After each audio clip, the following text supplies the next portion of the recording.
Mag-isa nga lang pala akong nakatira sa isang apartment dito sa Manila.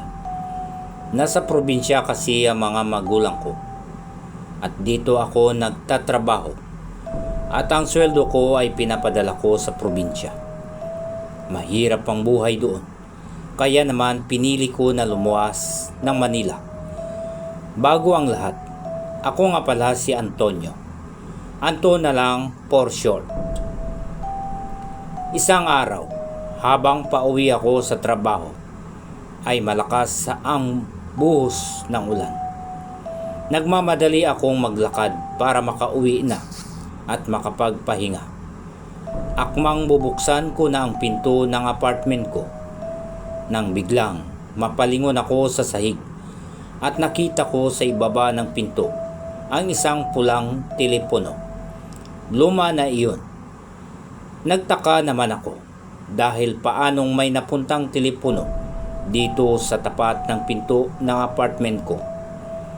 Gayunpaman ay dinampot ko na lang iyon at saka binuksan ko na ang pinto at pumasok na ako sa loob ng bahay.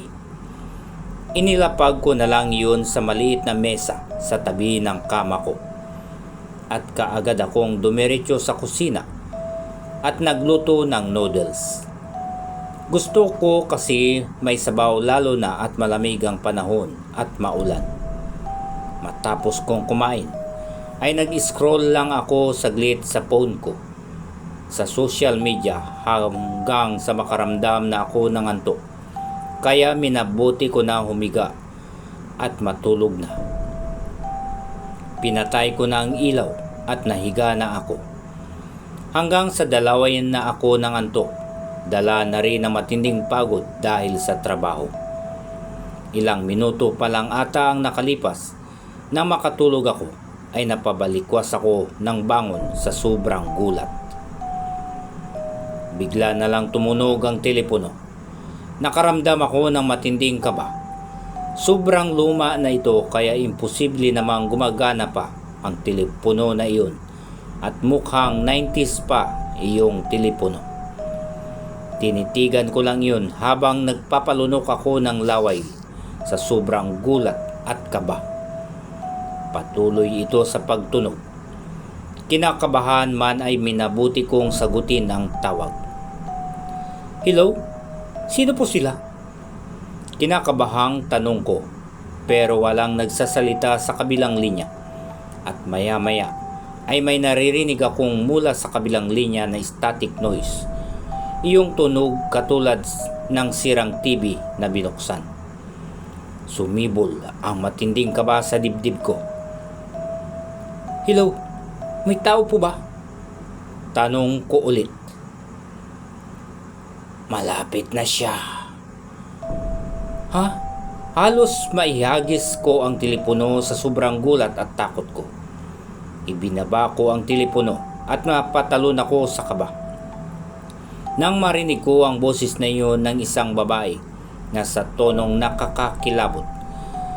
Nanginginig ako habang tinitingnan ang telepono at halos lumabas ang puso ko sa dibdib sa sobrang takot nang muling mag-ring ang telepono. Ayoko nang sagutin pa iyon at baka kung ano pang marinig ko. Patuloy lang ito sa pagtunog hanggang sa tumigil ito. At maya-maya ay nakarinig ako ng sunod-sunod na katok sa pinto ng apartment ko mula sa labas. Malakas ang sunod-sunod na katok na iyon sa pinto. Halos marinig ko na rin ang puso ko sa sobrang bilis ng tibok nito. Pinagpapawisan at nanginginig na ako sa sobrang kilabot na aking nararamdaman. Parang gusto ko nang humingi ng tulong. Sana ay panaginip lamang ang lahat ng ito. At maya-maya ay sunod-sunod na nagring na naman ang telepono. Ewan ko pero lumapit ako at sumagot dito. Naiinis na ako kung sino man ang nangtitrip sa akin. Hindi na ako natutuwa. Kahit takot na takot ay nilakasan ko ang loob ko at sinagot iyong tawag. At pinagmumura ko ito sa sobrang galit at inis. Ilang segundo kong hinintay na magsalita ang nasa kabilang linya matapos ko itong pagmumurahin. Buksan mo ang pinto. Nandiyan na siya. Nandiyan na. Ang sabi pa nito na siyang nagpakilabot sa buong katawan ko. Kaya naman kaagad kong ibinaba ang tawag at napatingin ako sa pinto ng apartment ko. At halos mapaatras at matumba ako sa sahig nang sunod-sunod akong makarinig ng malakas na tadyak sa pinto mula sa labas. Naghalo-halo na ang nararamdaman ko. Takot, sindak, kaba at pakiramdam ko katapusan ko na. Lalo na at palakas ng palakas ang tadyak sa pinto ng apartment ko. Kaagad akong tumakbo sa kama ko at nagtalokbong ng kumot habang nanginginig sa takot. Maya-maya ay tumigil na ang tadyak sa pinto. Kaya dahan-dahan kong inalis ang pagkatalokbong sa kumot at halos panawan ako ng ulirat nang makita ang telepono sa kama ko. Paanong napunta iyon sa kama? Nakalagay iyon sa mesang nasa gilid ng kama ko. Tinitigan ko ang telepono. Tapos bigla na lang itong lumipad at humampas sa mukha ko. Nagsisigaw ako sa sobrang takot. Duguan na rin ang mukha ko. Pinilit kong itong alisin at ibinalibag sa sahig. Pinaghahampas ko sa sahig ang telepono at tinatadyakan at inaapak-apakan hanggang sa magkalasog-lasog ito at magkanda sira-sira. Nang gabing iyon ay magdamag akong gising at hindi nakatulog. Nagmasid ako sa buong paligid, pero simula nang masira ko ang telepono ay wala na akong naramdaman na kakaibang bagay.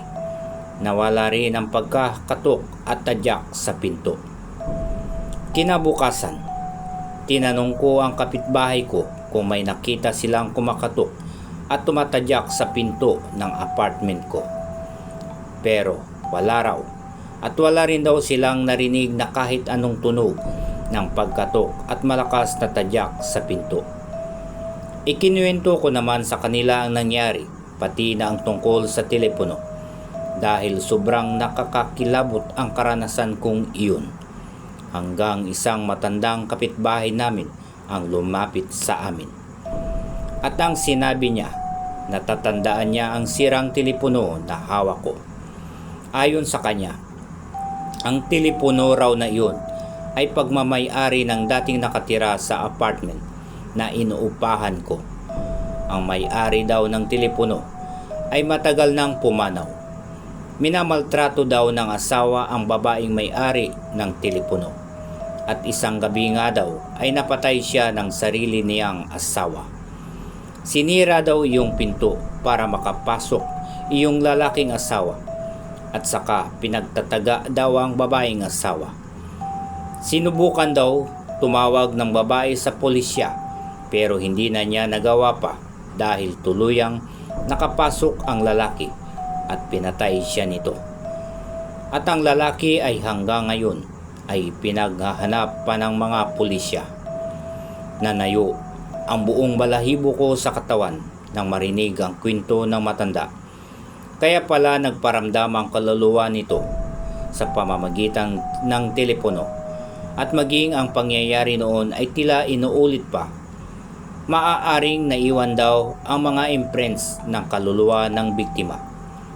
Ang sabi ng matanda, ang mga galit na kaluluwa ay kadalasan hindi daw kaagad nakakatawid sa kabilang buhay at patuloy na naiiwan dito sa lupa upang humingi ng hustisya. At sila rin ay maligalig sapagkat di pa nila nakakamit ang hustisyang para sa kanila. Nang araw na iyon ay nagdaos kami ng dasal para sa yumaong may-ari ng telepono at sinunog na rin namin ang telepono upang mawala na itong mabiktima. Minabuti ko rin na lumipat na lang ng apartment dahil na rin sa sobrang takot at trauma sa nangyari. Pero kahit nga lumipat na ako, paminsan-minsan, pag naaalala ko ang pangyayaring yun, ay naninindig pa rin ang balahibo ko sa sobrang takot. Okay, yun po yung kwento ng aking bahagi po ngayon. At kung may opinion po kayo sa nasabing kwento, please comment down below. At mega loud shoutout po muli sa lahat ng mga patuloy na tumatangkilik at sumusuporta sa channel na ito. Mag-iingat po tayo palagi kung saan mang panig na mundo tayo naroroon. God bless everyone.